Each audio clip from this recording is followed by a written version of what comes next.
Alhamdulillahirobbilalamin. Hari ini ketemu lagi bareng aku Neneng ya. Kebetulan ini sih di channelnya Bu Yuke ya, Bu Yuke Verly. Yeay. Nanti kita mau sharing apa ya, melanjutkan perbincangan tadi yang ibaratnya Hmm. masih cuman pandangan-pandangan. Nah, sekarang kita Mm-mm. pengen tahu ya, apa sih kayak gimana sih contohnya gitu, memberi pengajaran gitu kali ya. Ya, Bagaimana memperlakukan anak gitu ya biar dia ya, tuh pahamnya bener-bener mendasar betul gitu kan, tapi juga bisa dipraktekkan. Nah, itu Bu Yuke itu ya. praktisi dan udah katanya sampai 90% siswanya suka. Nah, tentang Ah, menaikkan kualitas dan lain sebagainya nggak apa-apa nanti kita lanjut ya. Tuh yang konsepnya aja dulu kita mah yang benar dulu, jalan iya, kita sudah ada jalan yang benar, tinggal dijalankan kan begitu ya. iya Ayo betul ke betul. mangga, mangga, mangga. Mangga. Ya, ini ya tentang realistik berarti ya. Jadi Hmm, gini, realistik itu kita analoginya seperti gunung es, Teh Neneng ya, gunung es. Gunung es itu kan kelihatannya yang muncul di atas ya, di atas permukaan laut, iya. iceberg. Yang di dalamnya itu yang nggak kelihatan. Jadi Hmm, ada anak yang di atasnya seperti hafal perkalian, hmm, tapi kayak lumba-lumba, hmm. nggak tahu konsep. Apa sih Oke. 2 tambah 2, 4, nggak tahu konsep. Sehingga long term memory yang di bawahnya itu yang dibangun lewat real step. Hmm, Namanya real step, tahap nyata. Kebayang hmm. sama anak, masuk ke akal anak, konteksnya sesuai dengan keadaan anak. Eh, Oke. aku kasih contohnya penjumlahan lah ya. Ya, itu buat kelas Penjumlahan. berapa tuh Penjumlahan sih kelas kira-kira? 1.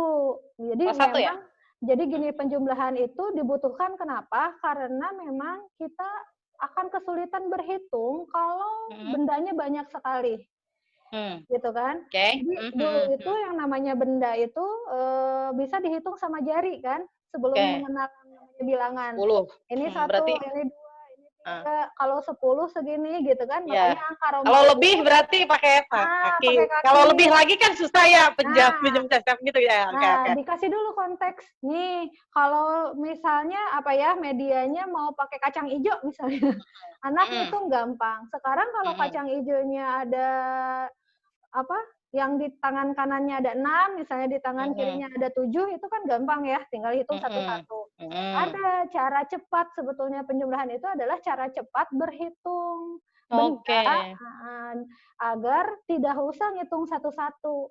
Nah, sebelum mmm, ke penjumlahan, anak harus dikenalkan dulu yang namanya nilai tempat. mmm, Ada yang namanya satuan, kan belajarnya desimal ya, mmm, satuan, puluhan, ratusan. Nah, mhm, kebanyakan guru atau orang tua nggak tahu manfaatnya nilai tempat itu apa sih dalam kehidupan sehari-hari. mhm, Buat apa kita belajar satuan, puluhan, mhm, ratusan, mhm, ribuan. Padahal mhm, itu mhm, bisa aja beli coki-coki misalnya ya. mhm, Beliin mama coki-coki, kan ada yang satuan nih coki-coki ya, iya, mhm, itu gampang, itu namanya satuan. Ada coki-coki yang di-pack per puluh. mhm. Jadi satu pack itu isinya 10.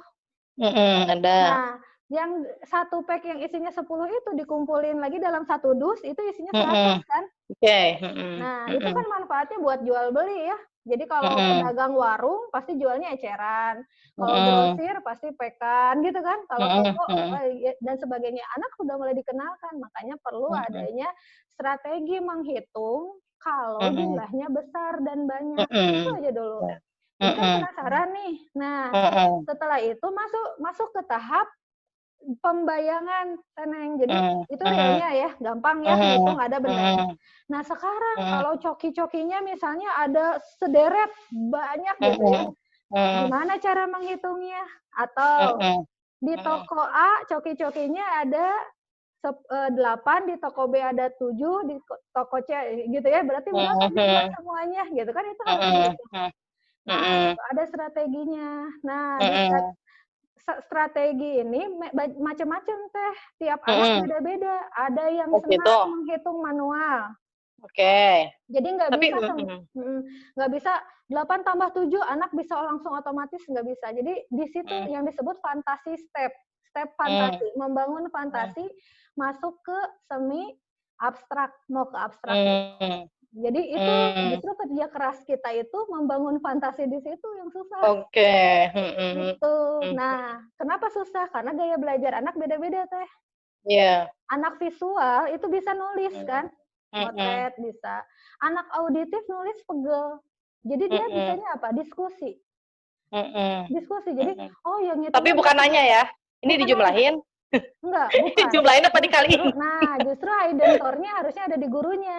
Yang banyak nanya Hmm. gurunya. Ini Hmm. gimana? Caranya biar lebih cepat gimana? Terus aja cecer pertanyaan sampai si anak menjurus ke jawaban yang tepat. Nah ini, Cuma kalau 40 muridnya ya kan repot itu saya hanya ah, satu. nah Oke, oke. kalau di kelas kita ada Hmm. yang namanya diskusi kelompok Teh. Jadi Hmm. ada siswa-siswa yang pintar, yang lebih cepat, itu Hmm. jadi asisten kita untuk membantu temannya. Hmm. Peer teaching Oke. lah. Nah, Heeh.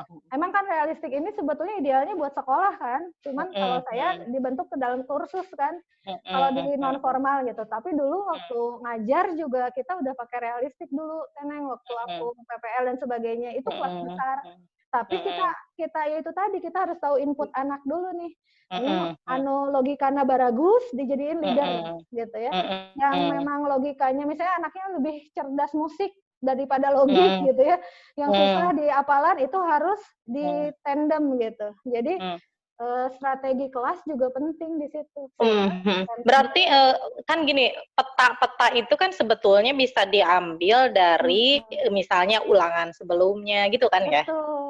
Atau apa tes Diagnosa. sebelumnya atau Tes. ngobrol atau Ya. pertanyaan-pertanyaan gitu. Kalau misalnya anaknya baru banget kan saya kalau kelas 1 kan belum ketahuan tuh Ya. placement testnya juga mungkin belum keluar tuh Iya. hasilnya analisanya. Ya Nah. berarti kan mungkin bisa dilakukan secara random juga mungkin Ya. sudah kelihatan kan yang aktif. Bisa Jadi secara berarti random, bisa juga asesmen Teh. Jadi oh gitu. kita ada asesmen namanya dominasi otak sama gaya belajar. Teh Neneng mau Hmm. dites nggak sama aku? Sekarang, Ini aduh aja sih ya gerakan tegang, tangan aja aduh. coba gini. Enggak, bukan tes soal. Ini tangan aja. Coba Gimana? Aduh, coba dominasi bentar, otak breaking. aja ya. Dominasi otak aja ya. Coba sekarang tangannya silang gini Teh. Nih, Hilang. silang gini. Bu, aku jarinya jempol semua.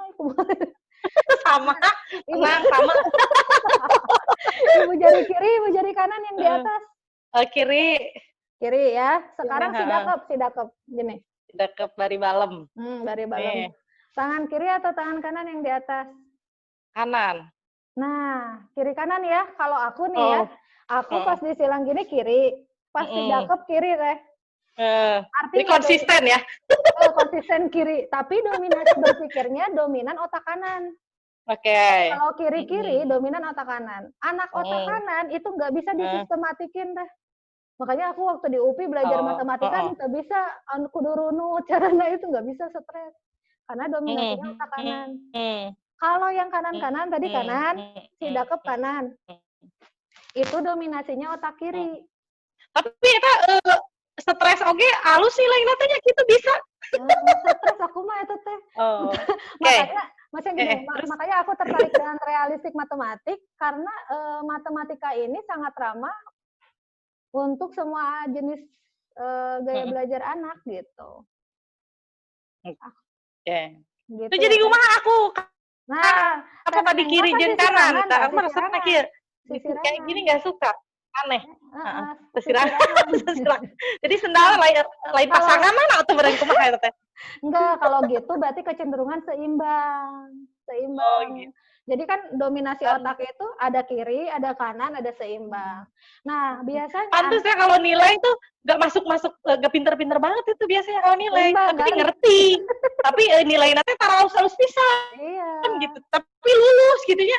Tapi ente halus pisan gitu. Nah, kalau merasa gaul gitu. Ngobrol. Kayaknya kan aneh ini ya orang matematika sosialita begini kan.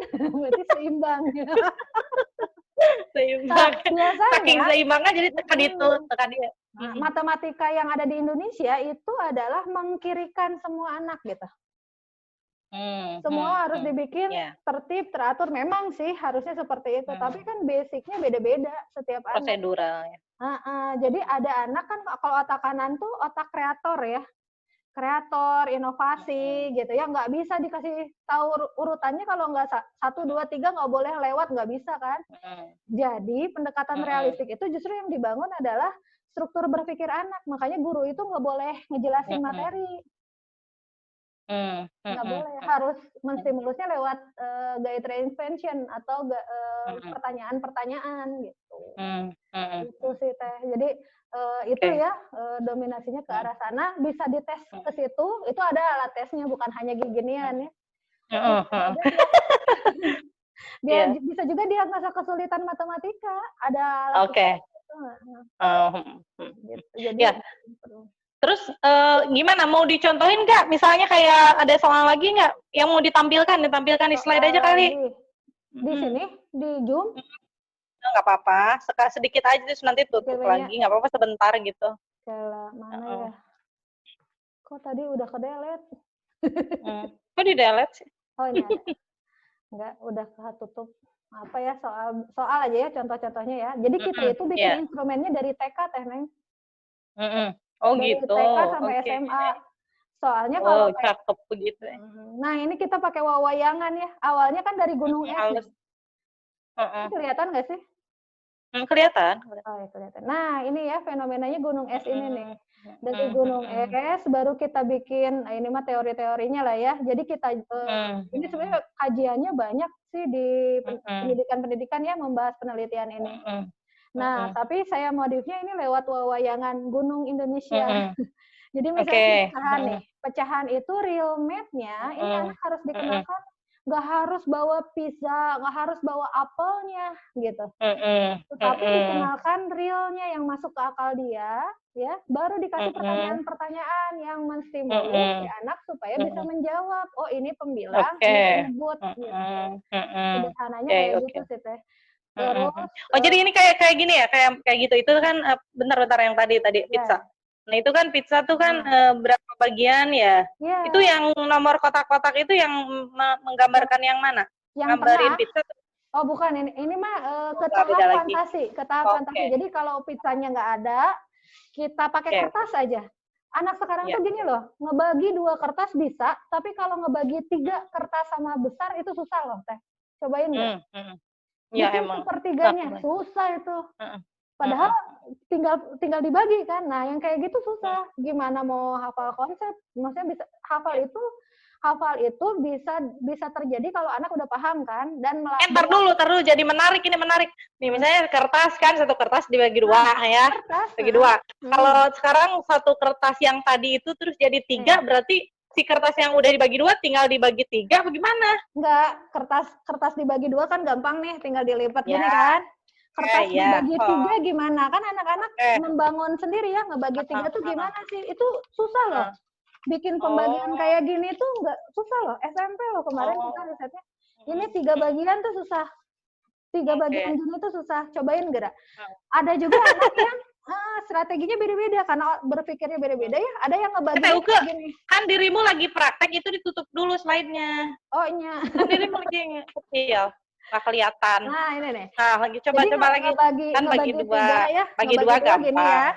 Ada anak yang ngebaginya gini boleh nggak? Boleh kan? Ada anak yang ngebagi 2-nya jadi gini boleh kan?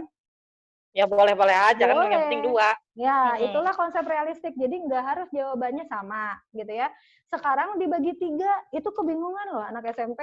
Gimana ya ngebagi 3? Ayo misalnya ngebaginya tapi bisa dibagi 3 tapi nggak sama besar. Itu kebanyakan kayak gitu. Bingung gitu.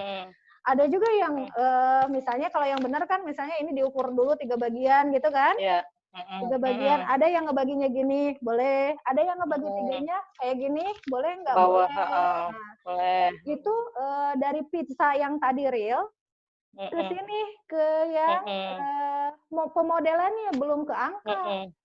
Belum ke angka. Bagi 5, bagi 4, terus aja sampai kecil-kecil. Sehingga kalau 1/2 dengan 1/3, nanti hasilnya besar mana, gitu kan? Nah, baru kebayang, gitu. Sekarang dari abstrak dulu misalnya, pecahan itu bentuknya A per B, A pembilang, B penyebut, gitu ya. Wah, itu anak zaman now tuh susah fantasi susah. naon gitunya itu tanya. Naon atau tapi kalau dibangun dari praktek dari sini ini kebayang gitu. Jadi kalau kita review apa yang kamu ingat pecahan pizza, apa yang kamu ingat ngebagi kertas. Oke. Kalau 1/7 dengan 1/5 besar mana? Ada anak otak kanan dia nggak bisa menyamakan penyebutnya tapi dia bisa membayangkan. Ya 1/7 dengan 1/5 ya besar 1/5 lah. Kan makin sedikit pembaginya. Dia ngejelasinnya kayak gitu. Hari zaman kita mah kan samain dulu penyebutnya gitu kan. Iya, iya. Ya itu kan berarti apa prosedural kan maksudnya Ya, di caranya diinin gitu kan maksudnya. Tapi walaupun begitu memang biasanya sih kalau untuk orang-orang tertentu kan memang prosedural itu biasanya untuk mengecek kebenaran kecepatan tadi yang kadang-kadang dia pengen apa ya maksudnya. Oh iya teh ini kayaknya begini gitu, ketemu jawabannya tiba-tiba cepet gitu kan ada tuh yang suka gitu. Oke kamu cek silahkan pakai caranya. Oh ternyata bener berarti boleh prosedural itu pas di atasnya, pas konsep abstrak. Baru prosedural. Jadi fantasi itu masih membangun dirinya sendiri ya. Ada yang nemuin pakai, ada KPK, kita ya KPK FPB, kan biasanya pakai petak sawah, pohon faktor. Ini anak pakai drumstick loh, teh. Tangan kiri 2 ketukan, tangan kanan 3 ketukan, nanti ketukan bareng. Itu kan KPK. Bisanya itu gitu ya. Dikasih angka yang lebih tinggi, dia bisa ngebayangin tanpa ngitung, teh. Sekarang kalau 15 ketukan dengan 24 ketukan, dia ngebayangin. Tapi kalau ngotret nggak bisa. Ya sebenarnya nggak penting juga ya. Intinya kan mencari solusi ya. Jadi sebenarnya kan matematik itu kan, kenapa disebut ilmunya pengetahuan, kan dia tuh membangun struktur berpikir kita, biar kita tuh bisa menyelesaikan masalah. Intinya kan pada penyelesaian masalahnya. Nah, ibaratnya mau jalan lewat mana aja, yang penting kamu ketemu jawabannya. Dan kadang-kadang kan begitu banyak juga ada soal yang sebenarnya dia tuh tidak ada jawabannya, gitu kan. Banyak kan. Di dunia ini lah gitu kan. Bener kan sih? Kita di dunia ini kan banyak masalah yang sebenarnya kadang-kadang nggak perlu dicari jawabannya gitu. Dijalani aja dengan dijalani dengan sabar gitu kan. Betul. Ya, jadi gitu. artinya jadi memang yang harus kita ubah itu salah satunya juga adalah evaluasi anaknya, Teh. Jangan sampai gimana tuh? Evaluasi kan kebanyakan gini. Kalau aku lihat ya, PAT nih harus PG soalnya, esai, sehingga ya karena terjebak dengan sistem evaluasi kayak gitu, guru terjebak di administrasi, anak pun akan terjebak di kurikulum yang sama. Gitu. Kalau kebetulan saya nanti bulan Juni tanggal 30 tuh ada Olimpiade Matematik Realistik, Teh. Olimpiade literasi matematik realistik. Ini anaknya online di rumah, boleh pakai kalkulator, kayak boleh baca buku, kayak dikasih instrumen permasalahan yang si anak tuh nggak bisa search di Google gitu. Yang anak yang bisa ngerjain adalah anak yang mikir. Jadi dikasih instrumen itu anak mikir gitu. Terus alat ukurnya. Itu bebas apa gimana? SD sih. Bebas se-Indonesia. Administrasinya hanya 25.000. Itu udah ada beberapa fasilitas, termasuk fasilitas cek kesulitan belajar juga. Nanti gitu. nggak harus anak yang ya, maksudnya anak berhitung cepat nggak harus yang kayak gitu. Tapi untuk mengasah nalar aja. Nah, di situ kita ada sistem penilaian Rubiknya. Jadi yang diukur itu bukan apa ya benar salah, tetapi kita juga lihat cara dia menyelesaikan masalah. Jadi anak runtutan algoritma berpikir dianya yang kita lihat. Oke. Kayaknya sampai situ dulu kali Teh Uke ya. Maksudnya itu kan sedikit pengenalan dulu nih. Nanti kayaknya kita sesi mungkin banyak-banyak deh yang lebih kayak contoh gitu ya. Nih kayak gini ngajarinnya kayak apa di rumah gitu ya. Matematika di rumah kayak gimana gitu. Ya, jadi biar kan sekarang nih work from home mama pada stres ya kan. Aduh ngajarin anak. Sedangkan kan tugas kan harus tetap selesai. Betul. Jadi artinya nanti cukup pantengin channel kita gitu kita bisa. Nanti kita bedah. Ada loh. Iya gitu. Ini minta anak bantuin cuci piring itu aljabar bisa jago loh. Waduh, tuh gimana tuh? Ya nanti ya kayaknya itu nanti aja kita bahas lebih lanjut. Oke deh. Oke guys, sementara gitu dulu ya. Jangan lupa di like, subscribe, Komen. komen. Oh ya, terima kasih banyak Teh Uke. Mudah-mudahan Ya, bermanfaat ya buat sama-sama. teman-teman. Kita mudah-mudahan setidaknya membuka pikiran kita lah tentang bagaimana sih matematik itu gitu. Jadi jangan takut. Gimana sih anak kita biar nggak takut gitu kan dan lain sebagainya. Oke deh. Terima kasih banyak. Sampai saat ini mudah-mudahan selalu sehat ya Teh Uke. Assalamualaikum warahmatullahi wabarakatuh. Waalaikumsalam. Oke.